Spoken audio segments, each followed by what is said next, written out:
اور اپنی بیٹی کا نام لیتی تھی. اس کا نام شمو تھا اور وہ کہتی تھی کہ شمو باہر آؤ. وہ بوڑھی عورت اس بچی کے ساتھ بہت محبت کرتی تھی، اس کی ہر چیز کا خیال رکھتی تھی. دیکھنے میں وہ ایک ضعیف بوڑھی عورت تھی، لیکن وہ اس کے ساتھ ایک سہارا بنی ہوئی تھی. ہم لوگ کافی حیران ہوتے تھے.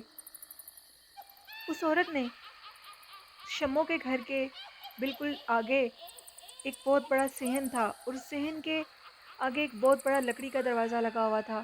اس گھر کی چاروں دیواریں بہت بڑی نہیں تھیں، ان سے بآسانی ہم اندر جھانک کر دیکھ سکتے تھے.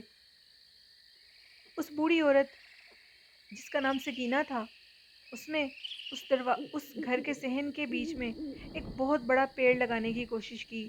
دیکھتے دیکھتے کچھ ہی عرصے میں واقعی وہ پیڑ بہت بڑا ہو گیا. ایک ننھا سا پودا دیکھتے دیکھتے بہت بڑا ہو گیا. اس کے سائے میں بیٹھے وہ بوڑھی عورت اور وہ بچی کھانا کھایا کرتے تھے. اس کے گھر سے عجیب و غریب کھانے کی خوشبوئیں آتی تھیں جو کہ بہت لذیذ اور مزے کی لگتی تھیں. ہم نے جب بھی دیکھنا وہ بوڑھی عورت شمو کے ساتھ بیٹھی باتیں کرتی مسکرا رہی ہوتی تھی. شمو اس کے ساتھ بہت اچھی زندگی گزاری تھی. اتنی بوڑھی عورت، چونکہ اس کو ہم نے 1-2 سال ہو گئے تھے ایسے دیکھتے، نہ تو وہ کبھی بیمار ہوئی تھی، نہ اس کو کبھی کچھ ہوا تھا ایسا ویسا. ہم لوگ جب اس کے گھر آتے تھے تو وہ بوڑھی عورت خاموشی سے اٹھ کر اندر چلی جایا کرتی تھی اور شمو ہمارے پاس بیٹھ کر باتیں کیا کرتی تھی. سب سے بڑی حیرانگی کی بات یہ تھی کہ شمو الجھن کا شکار ہو جاتی تھی جب ہم اس کے پاس بہت زیادہ دیر بیٹھتے تھے، اور وہ کہتی تھی کہ اب تم لوگ جاؤ، میں نے اپنی اماں کے پاس جانا ہے. ہم کہتے تھے کہ تم اس کو خالہ کیوں نہیں کہتی؟ میری امی یہ بتاتی ہیں کہ محلے کی ساری عورتیں، یعنی کہ میری نانی اماں، شمو کو یہ کہتی تھیں تمہاری امی تو بہت جوان تھی، تو تمہاری امی کی سوتیلی بہن اتنی بوڑھی کیوں ہے؟ اس پر وہ اس بات کا جواب الجھا کر دیتی تھی. ایک دن ایک محلے کے شخص نے دیکھا کہ وہ جو عورت ہے، وہ جو بوڑھی اماں تھی، وہ اسی برگد کے پیڑ کے نیچے، جس کو اس نے اپنے ہاتھ سے لگایا تھا، برگد کا ایک چھوٹا سا پودا لگایا تھا، جس کو دیکھتے دیکھتے وہ ایک بہت بڑا پیڑ بن گیا، اس کے سائے میں بیٹھی. اچانک دیکھتے دیکھتے اس کی بیٹھی بیٹھی کی ہائٹ اس قدر بڑی ہو گئی کہ وہ اس درخت کو چھونے لگی. اس شخص کی چیخ نکل گئی اور وہ بوڑھی اماں اس شخص کی طرف متوجہ ہو گئی. وہ بوڑھا شخص، وہ جو شخص تھا، وہ محلے کا، وہ وہاں سے بھاگتا ہوا اپنے گھر تک آیا اور تمام محلے والوں کو یہ بات بتا دی. محلے والوں کو اب شک ہونے لگا. کچھ لوگوں نے کہا کہ تمہیں شاید غلط فہمی ہوئی ہو، تمہارے دماغ کو کوئی بیماری تو نہیں ہے؟ جس پر اس نے کہا نہیں، میں نے اپنی آنکھوں سے دیکھا ہے. وہ بوڑھی اماں دیکھتے دیکھتے اس درخت جتنی ہو گئی اور میری چیخ نکلی اور میری طرف متوجہ ہو گئی. سب لوگوں نے شمو سے پوچھا کہ آخر بتاؤ یہ کون ہے؟ شمو نے کہا کہ یہ ایک چڑیل ہے اور اس چڑیل نے مجھے اپنے ساتھ رکھا ہوا ہے، یہ مجھے کوئی تکلیف نہیں دیتی. جس رات میں جنگل کی اور جا رہی تھی لکڑیاں لینے، اس سے کچھ عرصہ پہلے یہ جنگل میں مجھے ملی اور اس نے مجھے اتنی محبت کی. اس کی شکل ہو بہو میری امی جیسی تھی. میں اس کو دیکھ کر سسکیاں لے کر رونے لگی. اس نے کہا کہ مجھ سے ڈرنا مت، میں ایک چڑیل جنی ہوں اور تمہارے ساتھ آج سے تمہاری ماں بن کے رہوں گی. جب تم لوگ چلے جاتے ہو تو اس کی شکل بالکل میری ماں کی طرح ہو بہو ہو جاتی ہے اور مجھے اپنی ماں کی کمی محسوس نہیں ہوتی. ابھی یہ بات شمو کی کرنے کی دیر تھی. شمو نے سب سے کہا کہ تم لوگ واپس چلے جاؤ، اب میں اپنی بوڑھی اماں کے پاس اندر جا کر بیٹھ جاؤں گی، مجھے کوئی بھی نہ بلائے. جب میں اکیلی ہوتی ہوں تو اس کی شکل بالکل میری ماں سے ملتی ہے. یہ بات کہہ کر شمو اندر چلی گئی. کچھ دیر کے بعد شمو کی چیخ و پکار کی آوازیں آنے لگی. شمو کی اونچی اونچی رونے کی جب آوازیں آئیں تو سارے محلے والے بہت پریشان ہو گئے اور یہ سمجھنے لگے کہ شاید اس آفت چڑیل نے شمو کو کوئی نقصان دے دیا ہے.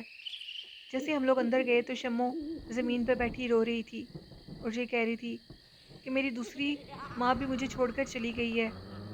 وہ اونچا اونچا رو رہی تھی اور یہ کہہ رہی تھی کہ میں نے تم لوگوں کو بتانے کے بعد اس غلطی کی یہ سزا بھگتی کہ وہ بوڑھی اماں چڑیل مجھے چھوڑ کر چلی گئی ہے. میں تو سمجھتی تھی کہ اس چڑیل نے مجھے اپنی بیٹی بنا لیا ہے، لیکن وہ بوڑھی اماں اس کو چھوڑ کر چلی گئی. کچھ عرصے کے بعد شمو کی اسی گھر کے اندر سے لاش ملی اور اس کی بھی ڈیتھ ہو گئی. یہ ایک سٹوری تھی سہراب کی جو انہوں نے گوادر سے شیئر کی. بہت شکریہ سہراب. تو لسنر، یہ تھی خوفناک کہانی جو کہ میرے ایک لسنر ہیں انہوں نے گوادر سے شیئر کی. سو رہا مجھے اور بھی بہت انٹرسٹنگ باتیں انہوں نے بتائیں. انہوں نے بتایا کہ گوادر میں جب بہت شدید برف باری ہوتی ہے تو ان دنوں میں بہت آفتیں اور چڑیلیں باہر نکلتی ہیں جن کی لینگویج بہت عجیب ہوتی ہے.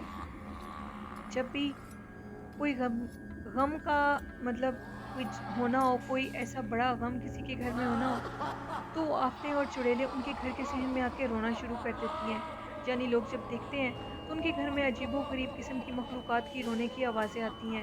کچھ کو وہ جو مخلوق ہے وہ گھر میں نظر آتی ہے تو ان کے گھر میں کوئی نہ کوئی مشکل بن جاتی ہے، کوئی نہ کوئی خدا نخواستہ فوتگی ہو جاتی ہے. اس مخلوق کی جو خد و خال ہے وہ اس طرح ہے کہ اس کے باڈی کے اوپر بہت زیادہ بال ہے اور اس کا جسم کسی ریچھ سے ملتا ہے. وہ خوفناک مخلوق برف باری میں ہی باہر نکلتی ہے اور جو بھی اس برف باری کے موسم میں گھر سے باہر نکلتا ہے وہ اس کو ضرور نقصان دیتی ہے. اب یہ جو سٹوری میری والدہ کی تھی میں نے آپ کے ساتھ شیئر کی، یہ بالکل 100% سچی کہانی ہے اور یہ پرانے وقت کی سٹوری ہے. اس چڑیل نے باقاعدہ اس کو بیٹی بنایا ہوا تھا، اس کی حفاظت کرتی تھی، اس سے بہت محبت کرتی تھی، لیکن کسی کے پتہ لگنے پر اس کو چھوڑ کر چلی گئی. اب پتہ نہیں اس شموں کو اس چڑیل نے مارا یا اس کی خود ہی موت ہو گئی صدمے سے، یہ تو کوئی نہیں جانتا، اللہ ہی جانتا ہے. یہ ایک سٹوری تھی جو کہ میں نے آپ کے ساتھ شیئر کی لسنرز. تو یہ تھی آج کی خوفناک کہانی. آپ لوگوں کو کیسی لگی اپنا فیڈ بیک ضرور دیجیے گا اور اس چینل کو زیادہ سے زیادہ سپورٹ کریں، سبسکرائب کر لائک اور شیئر کر کے. آج کی اچھی بات ہے کہ کسی کے لیے بھی اپنی نیت کو کبھی بھی خراب مت کریں.